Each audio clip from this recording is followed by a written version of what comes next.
मानसिकता समाजाची जी मानसिकता असते ती एक प्रकारे वेगळ्या धर्तीची असते. कारण जर सोशल मीडियावर एखाद्या नेत्याचं नाव घेऊन त्याला टार्गेट केलं, एखाद्या व्हिडिओमध्ये टार्गेट केलं, तर त्या व्हिडिओला त्या नेत्याच्या विरोधकाच्या खूप लाईक येतात. आणि त्या लाईक येतात म्हणजे काय, त्याची टार्गेट करणं त्याच्या कुप्रसिद्धीचा भर पडतं. परंतु ते सत्य असतातच. आता ह्या टार्गेट करून काय उपयोग, असा आम्ही त्या सैनिक समाज पार्टीच्या माध्यमातून समाजसेवकांना, टार्गेट करणाऱ्यांना, पत्रकारांना विचारू इच्छितो की सगळे एकाच माळेचे मणी असतात. विरोधक केला तर सत्ताधीशांची टीका करतो आणि सत्ताधीशांसारखीच प्रवृत्ती विरोधकाची असते. फक्त 19-20 का फरक होता है, जास्त फरक नसतो. कारण सर्वांची कॅटेगरी एकच आहे. त्यामुळे ह्या 70-75 वर्षामध्ये जे लोकशाहीचा काय खांदेपालट होतो त्याने समाजाचं हित नाही, समाज भरडला चालला आहे. त्यासाठी सैनिक समाज पार्टीने जी विचारधारा पाडली आहे की व्हिडिओ बनवण्याऐवजी व्हिडिओ बनवून सुद्धा पुढे जाणं गरजेचं आहे. म्हणून आज आम्ही एक अटल बिहारी वाजपेयी यांचा व्हिडिओ व्हायरल केला.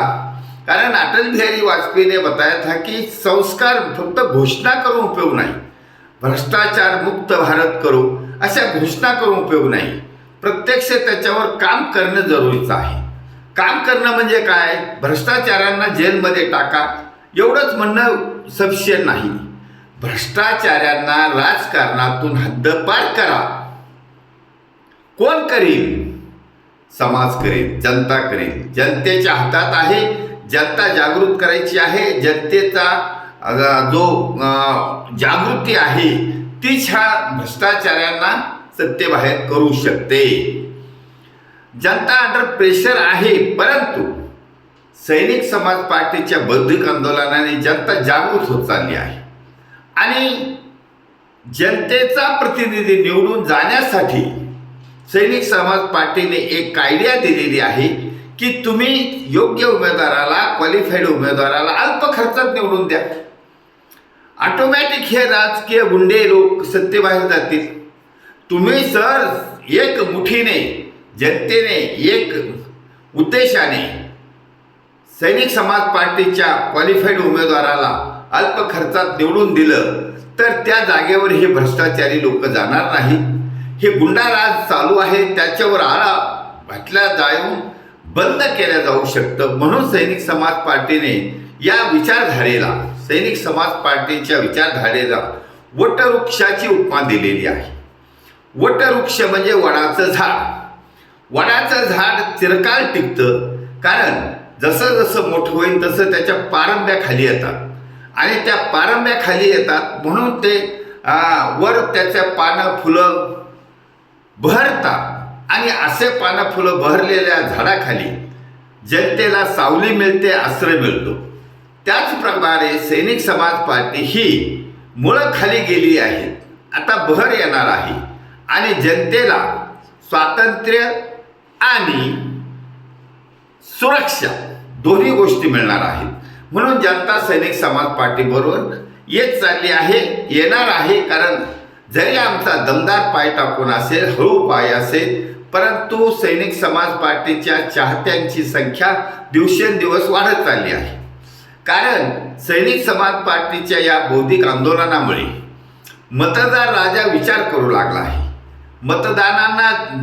मतदान करण्यासाठी जाताना तो 100% विचार करत आहे.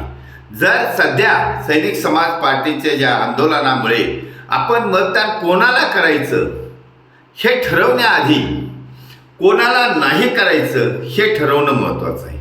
आता ह्या बारामती आणि राहुरी नगर पाथर्डी पोटनिवडणुकीमध्ये त्याचा प्रत्यय आलेला आहे.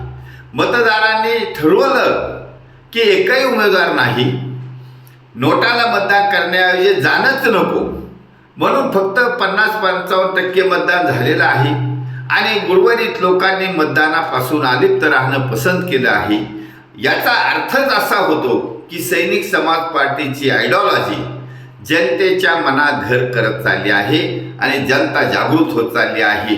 म्हणून सैनिक समाज पार्टीने मानसिकतेचा अभ्यास करून, जनतेच्या मानसिकतेचा अभ्यास करून हा मुद्दा मांडला आहे की जनता जागृत होऊन सैनिक समाज पार्टी बरोबर आल्यास it is very easy job. काय जॉब? छत्रपती शिवाजी महाराजांचं राज्य आणण्यासाठी, त्याची पुनरावृत्ती करण्यासाठी सैनिक समाज पार्टीचं सरकार, खास सरकार सत्तेवर बसवण्याचं युग येणार आहे आणि ती जनताच आणणार आहे. क्वालिफाईड आणि इंटेलिजंट जनता या कामाला लागली आहे. त्यामुळं सर्व जागृत जनतेचे धन्यवाद. भारत वर्ष की जय. छत्रपती शिवाजी महाराज की जय. सैनिक समाज पार्टीचा विजय असो.